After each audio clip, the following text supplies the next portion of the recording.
Ladies and gentlemen, The Chosen Season 5 has ended, and we are now in the long and harsh waiting period for The Chosen Season 6. It feels weird to say that I'm looking forward to Season 6 like so expectantly, and I'm so eager for it because we know that it's the crucifixion season, and we know that it's going to be like difficult and harsh, but at the same time, it's a representation of the greatest thing that our Savior accomplished for us, and I know that it's going to be beautiful, and it's going to be a really solid depiction, and so it's hard not to look forward to it and not to be kind of eager for what's coming next for The Chosen. But today we're talking about The Chosen Season 5, which is now all out on Prime Video to be enjoyed for everybody who is willing to subscribe. And this season was really good. I have a couple of things that I wanted to touch on just to talk about it. I think this season had some highs and lows, and I think in many ways this season was different from every other season of this show that we've had so far, both positively and negatively. Right off the bat, I think that you would know what I'm saying when I say that this season just felt different than the whole rest of the show combined. And I think there's a couple of reasons for this. The first one being that it takes on a more somber tone at this point in the show. Not only did they also shoot on new cameras and things to kind of get the show set for theaters, and it was in a much wider image, but the show itself in its tone began to get more and more somber as we kind of come into the Holy Week. And every time we see Jesus throughout this week, he's struggling and is somber. And the disciples spend pretty much all of their time sort of confused and going back and forth and trying to figure things out and just being like unsure of themselves. And I think it was necessary. It's necessary for the show to be that way because we're in a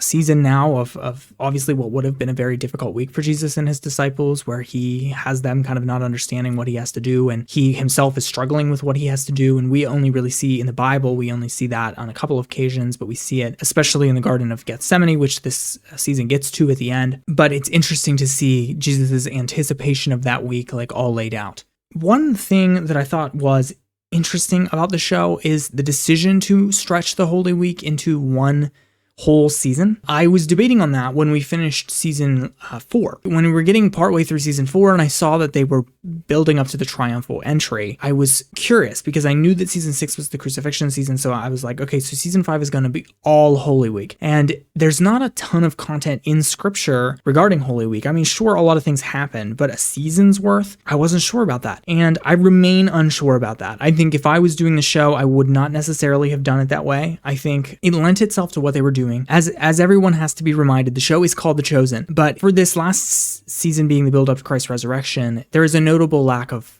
Christ himself in his presence. There's a couple of episodes where he's just completely not in it, basically, and we're just dealing with various followers and apostles and the bad guys and just kind of setting up this week. And it made me feel as though this idea is good, but didn't work out perfectly in execution, in my opinion. It felt a little bit like they had extra space that they needed to fill, and normally I wouldn't complain about that, but in a show like this, I just wanted to touch on it because I do think that it could have been shorter this season, or it could have focused on other content, and I did think that they kind of took us away from where we needed to be at times and spent a little bit too much on some characters, and maybe I'll touch on one or two of those things. But I would say that's my initial impression, is that this season felt different, not necessarily in a bad way, but it certainly felt different than what we were used to getting, a lot less humor and a lot more focused and a lot more serious, and it needed to, but it also felt like in that it's hard to see the disciples as we have come to know them just be kind of continually trying to figure Jesus out. Like they're following him around, but they're not super confident. They're trying to figure things out. And I think that that's probably accurate in some way, but some of the things they do are a little bit confusing, and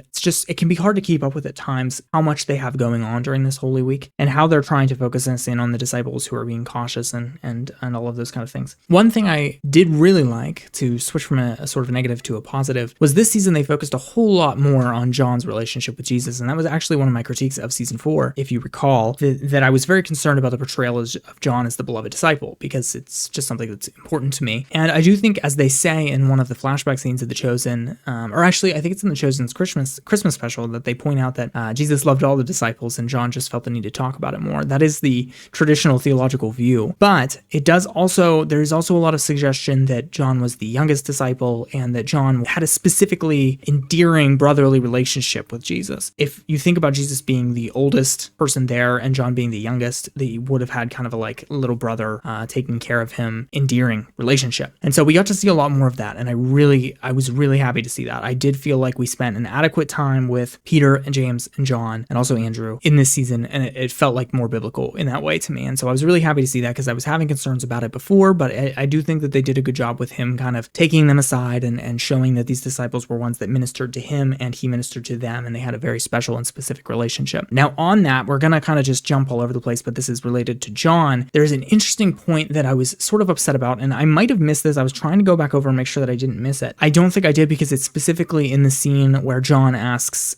Jesus to identify the betrayer, and then Jesus gives the bread to Judas. That's an interesting scene that I'll talk about in a second. But on the start of it, I want to talk about John because, as most of us know, I don't know if it's just in John's gospel account. I believe it is. But traditionally, John is leaning on the breast of Jesus in that scene. It's a very famous kind of statement that John is leaning on the breast of Jesus and asks him very kind of like personally and acutely, who is it that's going to betray you, Master? Because Peter urges him to do so. And they portray that in The Chosen, but they do not portray John leaning on the breast. And I feel like I can tell. Like, I can tell that Dallas had a hard time figuring out how he would do that, but I'm sort of upset that it wasn't there. Like, it's just something that I would have liked to see. I think it's a very important kind of iconic scriptural moment, and there's, everybody knows the famous like Leonardo da Vinci painting of the Last Supper. Like, I just feel like it's an iconic and well-known moment, and for them to leave it out just kind of in the name of maybe it being difficult or they weren't quite sure how they would portray it realistically just kind of upsets me. I feel like they are losing then some of that endearing, loving relationship. Now, aside from that, they do show Jesus being very intimate, and the disciples are kissing and are close with one another and are hugging and are emotional together, and I do like a lot of that. So I think they did it well. I'm just a little bit upset not to have seen that.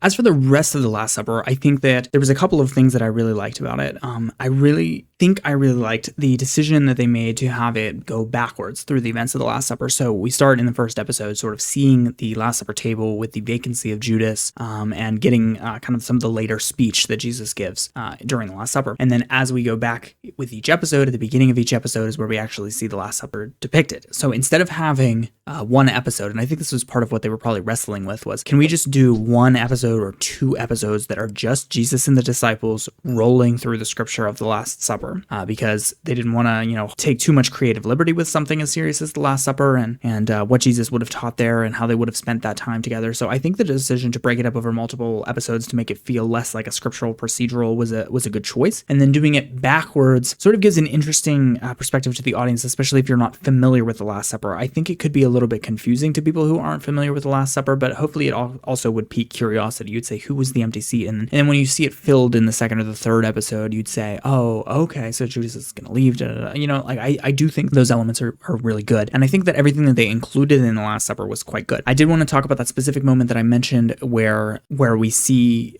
Judas identify John as the betrayer. So when you're reading scripture, that it does have this passage in it, in John and maybe in the others as well, where it says, Simon Peter and John have this, understanding. And then when John is leaning on the breast of Jesus, he is to ask him, because he's seated closest to him, who is the one who's going to betray you. And it's not clear if by the one seated close to him, he means ask him privately, but that's the way that the Chosen took it. And I think that that's a valid theological take. I think the idea that John would have asked Jesus privately, like, who's going to betray you? And then Jesus says to just John, it's the one to whom I give this bread. And then he passes the bread to Judas Iscariot. I think that that's possible. Some people would debate and say that he would have announced that in front of the whole set of disciples. And then Judas would have left sort of immediately afterwards. So he would have said, John would have asked in front of everybody. He would have said, who's going to betray me? And he would have said, it's the one whom I give this bread. He gives it to Judas. All the disciples are in an outrage. Jesus turns to Judas and says, go, do what you have to do. And Judas leaves. And so they would all know that Judas is the betrayer. It's possible. They chose to portray it more as a secret. I think that might be the more valid view, but really we just don't have enough context to know, I think, is the case. So I liked the way that they did it. And I think it's interesting seeing John sort of like not spread that information to everybody else in the group, but to the intimate three that Jesus takes into the deepest part of Gethsemane. And so then when Judas arrives as the betrayer at the end of the show, they make it sort of this really big reveal. And the rest of the disciples are obviously shocked, and it's like a really big moment and it's very interesting. So I liked how they did that. I think it was interesting and it was thought-provoking. Let's quickly cover the Garden of Gethsemane as well, because I think that is the sort of, pivotal scene. So then because the Last Supper, which is the name of the season, is spread out across the whole season, we then don't get to the Garden of Gethsemane until the last episode, and then the garden is the sort of pivotal episode. In it, they do a lot of good things. I liked how scriptural this episode felt, and I really liked the set for the Garden of Gethsemane. It just felt very unique and very cool, and I liked that they portrayed it they really stuck to that formatting. Like they didn't do away with the three piece happening, which is where Jesus goes a little further with his close disciples. He tells them to keep watch, and then he goes and he prays for the cup to be taken from him. He comes back, he finds them asleep. He said, your spirit is willing, your flesh is weak. He goes out, he prays for the cup to be taken from him. He comes back, he finds them sleeping. He says, your spirit willing, your flesh is weak. He goes out, he prays, and then he comes back. And then the last time he comes back is when he says, look, my betrayer hath come. And so these are very iconic moments. And so I really liked the way they did Gethsemane. In one of the scriptural accounts of the Gospels, it does say that while Jesus was in Gethsemane, he receives comfort from an angel, essentially. That's all the information I believe we get. But the Chosen chooses to take the creative liberty of having some of the Old Testament righteous people appear to Jesus. I believe it's his father also appears to him, so that's sort of important. But Abraham appears to him first before the sacrificing of Isaac, and so we see sort of this example of the cup being passed from Isaac, and God saying, I'll do it myself, and the cup does not get passed from Jesus. And I thought that was a really good parallel. And then seeing Ezekiel in the Valley of Dry Bones, which is, kind of a really cool messianic prophecy about death and rebirth, which is about to happen. So I think that's a really cool, I really like that a lot. And then Jesus' human father Joseph comes and provides him the final comfort before he goes. And I think that's a good choice. I think it was a really special moment. And I don't think that there's anything wrong with that as a possibility. Is it necessarily what probably happened? Maybe not. But I think that it shows the way that Jesus would have been comforted. We don't know, what the nature is of the comfort that Jesus received from the angel that God sent to him, because we know that God was also grieved in the Garden of Gethsemane, seeing Jesus in this state, and being concerned for his well-being, and knowing that there was no other way to do this and it had to be done, and feeling those feelings, but feeling that his will had to be done. So I think that they did a good job of capturing the power of the Garden of Gethsemane, because I think the prayer in Gethsemane is one of the most powerful scriptural moments of all time. Everything that happens in the Garden of Gethsemane is so powerful. It's just amazing. And I always go back to talking about Jesus praying, like, Father, take this cup from me. I think that's such an important passage. It teaches us how to pray. First of all, like, God, I don't want to do this, but not my will, but yours be done. It's such a powerful understanding of prayer. And then just seeing the humanity of Jesus, one of the few times where we see the humanity of Jesus on really full display in the Gospels. Him being concerned about what's going to happen, and being stressed, and being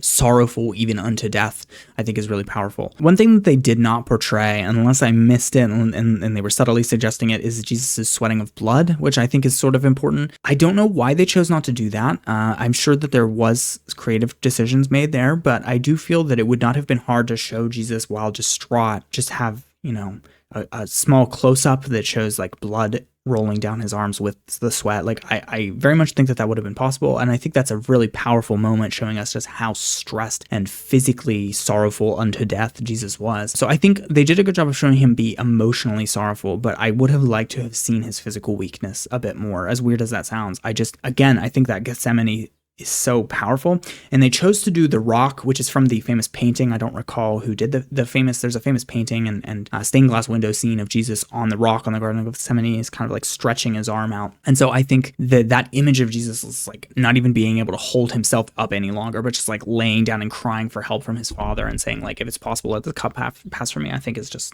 so powerful. I just think that Gethsemane is a powerful scene, and it's very hard to do. It's very hard to replicate, what that would have been. I think the Chosen did a really good job. If I might have liked to see some other things as some more desperation portrayed. And one other note about it is that I just thought that the ultimation of this season is obviously with Judas's kiss to betray him, and then that's kind of where they end it, which goes back to my pacing question about this entire season resting on the Holy Week and ending before the crucifixion movie that they want to make, basically. And so it sort of makes sense that then the movie would begin with the arrest of Jesus appearing before the authorities, and then everything up to the crucifixion. That makes sense to me contextually, but it does make this season a bit difficult. So I think the biggest problem that I have coming off of The Chosen Season 5 is feeling that kind of incomplete. It doesn't feel like it arced in the same way that things like season 3 is a great example of this, because you start kind of with them coming off this high of the Sermon on the Mount, and then all of the disciples in season 3 struggle with a whole bunch of things, and then by the end of season 3 they have those things kind of resolved at the feeding of the 5,000, and then with Peter walking on water is when his whole arc is resolved, and so there's a lot of kind of like setup and resolution, whereas this whole season for me, I think they tried to do some of that, but it does feel like a waiting period. It feels like you're just kind of like building and building and building up to the crucifixion, and it just makes it sort of a weird season. It makes it a weird season to rewatch. I think it'll be nice to rewatch later on once it's associated with season 6, because I think you would watch season 5 and season 6 as a group then. It's sort of like Dune Part 1 in that way. When Dune Part 1 came out, people were like, this is a good movie, but it's also a weird movie because it's like you're in the waiting period and it doesn't feel like any of your characters went on character arcs because they're like building up to something. So I do feel like very much it's in that same camp. And that's how I felt, I think, about the totality. A couple other notes. I wanted to talk about the characters and I wanted to talk about Jesus's whipping. Let's start with that. I think that the chasing out of the temple is a really powerful scriptural moment. And I thought that was something that they also handled really well because it's a complicated scripture. We don't know exactly what Jesus did. But The Chosen depicts him essentially, creating for himself a whip. I think he actually makes it out of the bridle that he rode the donkey in on, that was in the show passed down from his father and was in the generations of their family going back to David.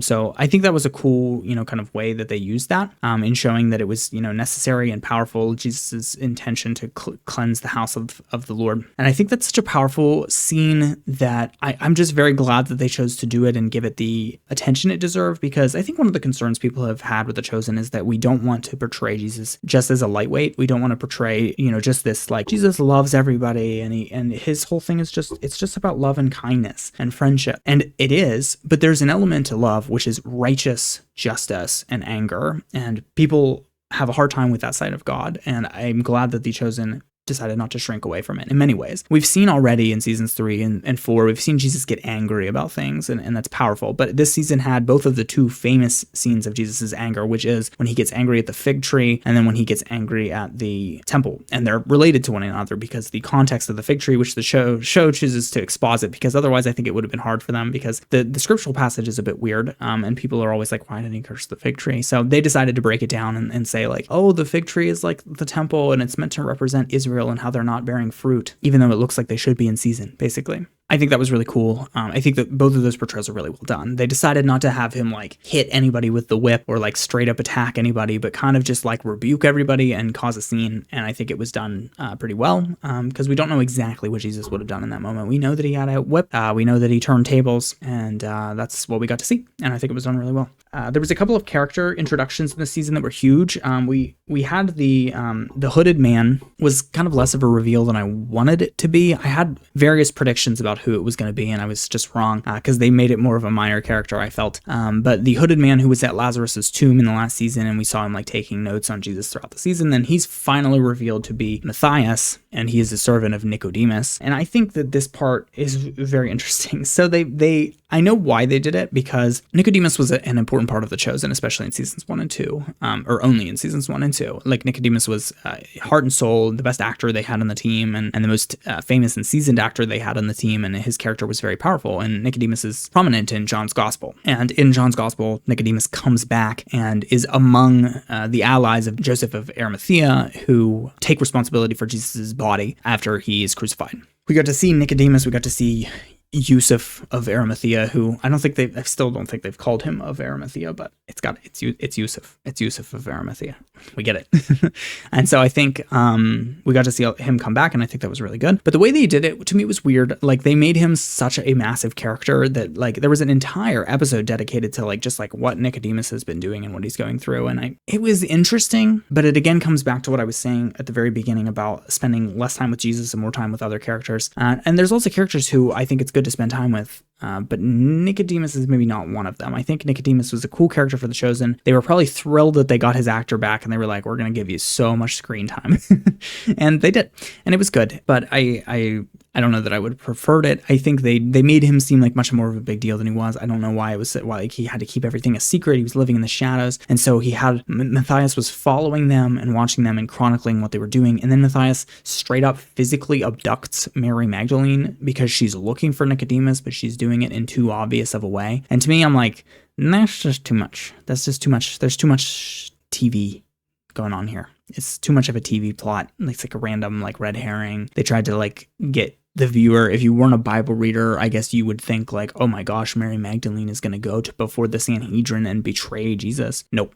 It was just her going to Nicodemus, and it had to be super secretive for some reason because we wanted to make Nicodemus a big reveal at the end of that episode. So that was that. Matthias is a character. He is the disciple who replaces Judas. After Jesus' resurrection, when the 11 has to become 12 again, they pick Matthias as the replacement to Judas. One little scriptural inconsistency, it's not a big deal. In the way they portrayed the show, I think I've mentioned this before, but they decided not to have essentially more than Jesus' 12 main followers in focus. Obviously, in the Bible, there's maybe 100 or so followers of Jesus who are, aside from the 12 disciples, there's dozens of other followers. And among them are people like Matthias, because when Matthias is selected, it says that he had been with them since, in the show, it would have been since Lazarus's resurrection, but in the Bible, I believe it's earlier. I believe it's since the feeding of the 5,000 or an earlier miracle. There's a certain miracle that it says that Matthias has been with them that amount of time. And so he'd been among the disciples for a long time teaching and learning. And that just gives us the clue that there's other people among them. The other big character introduction is Mark, and they appeal to tradition. There's two traditions with Mark that are traditionally held to be Mark, but we have no way of knowing, and it probably or possibly wasn't Mark at all. And that is the house where Jesus hosts the Last Supper is said to be Mark's house. Mark is the servant boy who's found at the well. That's a tradition that is not in the Bible. So in the Bible, it's in the Gospel of Mark, and they go to this boy, and he has a prophecy, and they find him at the house. And so all that stuff is relatively accurate, but they decided to make that Mark. They decided to go with that traditional view, which I think is totally okay, and it makes a lot of sense to me. And it has Mark be present earlier on. Mark, who is obviously the gospel writer, Mark, who will become a follower of both Paul and then later Peter when he writes his gospel, probably. And there's a second tradition, which we didn't see yet, but we may see, which is that Mark follows the disciples or is among the followers at the Garden of Gethsemane, and they essentially try to capture Mark, and they pull his cloak off and he runs away from the scene naked from the Garden of Gethsemane. That is another tradition. That's a heavier tradition because it's, I believe, only mentioned in Mark's gospel. So everybody thinks it's himself. It basically just says there was a young man among them who had his garment ripped off and he runs away from the scene, essentially, of Gethsemane. There's a couple of reasons why they might have introduced Mark now, and I think they're probably going to go along with that tradition, whether they portray that fully or not. I think they might portray Mark having followed them to the Garden of Gethsemane or something. It seemed to me like they were setting that up. So we had those two big character introductions, and I didn't like what they did with Nicodemus coming back, but it is important that he was there, and so I was okay with it. Final mention on side characters, because there was so much stuff to be talked about, but I'm keeping this one relatively short, and if people are interested, I just want to say that I would be up to going through detail by detail, character by character, any concerns or thoughts that people had on the season, and just kind of talking about things in detail, if that's something people would be interested in. And if you are, then comment that below. I'd love to know that. The last mention that I think is obviously noteworthy is the acting among the gentleman who plays Caiaphas and even Pontius Pilate as well, but the villains in this season, and King Herod. There's a famous scene that The Chosen has shared all over their YouTube. It's the scene between Caiaphas and Herod. It goes on for minutes long of just really spectacularly written dialogue and really spectacular acting. And it's some of the best acting that the show has had. And for that reason, it makes it a really good scene. But I think also the content of it is important. It shows sort of the motivations of these leaders and how they're different and how they're the same and how they all have a part to play in the arrest and crucifixion of Jesus. And so I liked that. And I really like seeing those characters. Caiaphas is going to go down as one of the greatest characters as portrayed in The Chosen, not for what he does, but for how he is portrayed. And I just think that the actor is having a lot of fun with him and doing a great job of making him not quite evil, but sinister and maybe satanic. And so that brings me to the last thing that I want to mention, which is the satanic aspect, which is that they seem to be portraying Satan entering into Judas, which the Bible says, but we're not really sure if that is possession or if that is sort of how when Peter says the wrong thing, Jesus says to him, "Get behind me, Satan." You know, it's spirit. It's not a spirit of possession necessarily, but a spirit of being under your father, the devil, and not your father in heaven, as Jesus says to the Pharisees. So sort of what they're doing is satanic, whether they're directly possessed, maybe just influenced or part of a greater scheme or something like that. And, there's this interesting portrayal in The Passion of Christ where Satan is an ever-present character who kind of runs around influencing people and specifically orchestrating all the events of the crucifixion, which I think from a spiritual world perspective certainly did happen. And so we get pretty much at the end, you get to see these scenes of Judas is at fault because he's having these doubts and he's having these thoughts, but then he, at several times, but especially at the end in the Garden of Gethsemane, kind of goes from his normal self and and it looks troubled to kind of going and looking malicious and being like a malicious intent when he goes up to kiss Jesus and, having Satan entered into him. And I think Jesus says to him at one point, like, he already has you, I believe is what he says at the Last Supper before Judas leaves, indicating that, you are under Satan now. You're doing as Satan wills and not as I will. So I think that is portrayed really well. I have some concerns with the portrayal of Judas because I think the early church tradition is very clearly not sympathetic towards Judas at all. I don't think there's any sympathy. I think some of the details, such as the way Judas is killed, being detailed in a very warlike circumstance, like someone falling and having their innards go out as a war style or battle style of recording events, of recording deaths, kind of with bleak detail. You see this in things like the Iliad and the Odyssey, with these recordings of how people die, the Iliad specifically, because it's based around war and battle. And so that's what it reminds me of most, those detailings. And so it just seems like the gospel authors are very cynical and upset towards Judas and eager to replace him and not merciful. And so that leads into, sort of this final discussion is all about Judas, which is just, there's the biggest problem that I think people have with this season. I mean, as always, people are going to be shouting out about blasphemy and heresy or whatever. But the biggest problem that people had about the season is when Judas has an earlier one-on-one scene with Jesus voicing his concerns. And what he says is basically, I just don't know what to do about how I'm feeling. And you're not giving me the answers that I feel like I want and I feel like I need. And Jesus basically says to him, I'll pray for you. And so then people are like, oh my gosh, would Jesus have prayed for Judas? And again, we're just like, that's what we're up in arms about. Like, really, that's what we're up in arms about. You don't think Jesus possibly prayed? Like he literally teaches us to pray for those who persecute us. So the question, I guess, would be like whether Jesus thought Judas could change his mind or something like that, which, I mean, then you have to ask the question, when Jesus is praying in the Garden of Gethsemane, he says, Father, let this cup pass from me. Does Jesus think God could change his mind? I mean, he probably knows in his heart of hearts and in his soul that this is the only way that it can be done, but he's asking for mercy and he wants it to be done differently. And so I think that the same is happening with Judas as is happening in the Garden of Gethsemane. He's saying, I know that Judas has to betray me, but I'm going to pray for him anyway. Like, I'm going to pray that he doesn't betray him, but not my will, but yours be done, essentially. Like, it's going to happen the way it happens, and it's still a result of Judas's choices that land him where he is. And so I think that at the end of the day, they do a good job of bowing all of that up, and that kind of leads to The Chosen Season 5 being very good. I think some of the best acting and some of the best cinematography that we've had so far in the show.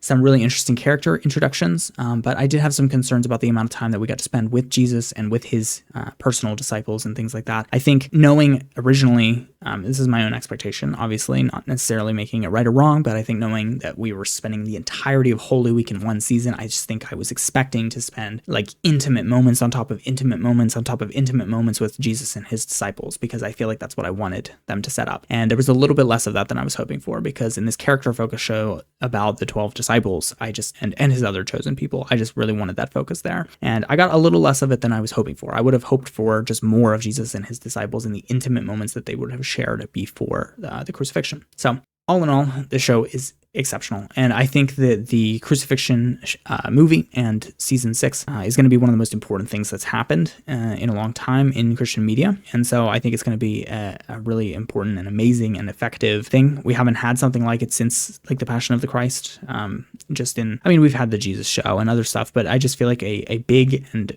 essential, really well-written, well-directed, well-acted by a Christian who believes the material fully. I think it's been a long time since we've had something like that that has really all those factors coming together. And so I have high hopes. I think God's hand is on season 6 of The Chosen. The earlier material that they're putting out looks amazing. And so I'm really excited for that. So what were your thoughts on The Chosen season 5? Did you enjoy it? Are you excited to see more? Do you have concerns? I'm 85% positive. I think it was great. I think I, in some ways, liked it less than other seasons, but in some ways, I recognize what it is in anticipation of. And so I think it's less of a standalone season than the other seasons are, and that's okay. TV often has to be that way, and entertainment often has to be the way. So I'm very excited for The Chosen season 6, and I hope that you are too. I appreciate you watching. This has been Creed's Questions. I would appreciate if you took time to like, comment, and subscribe, follow along with the channel. We have lots of other content out about entertainment and things like that, and more on the way. So let me know what you think, and thank you for stopping by. This has been Creed's Questions. I'll see you later.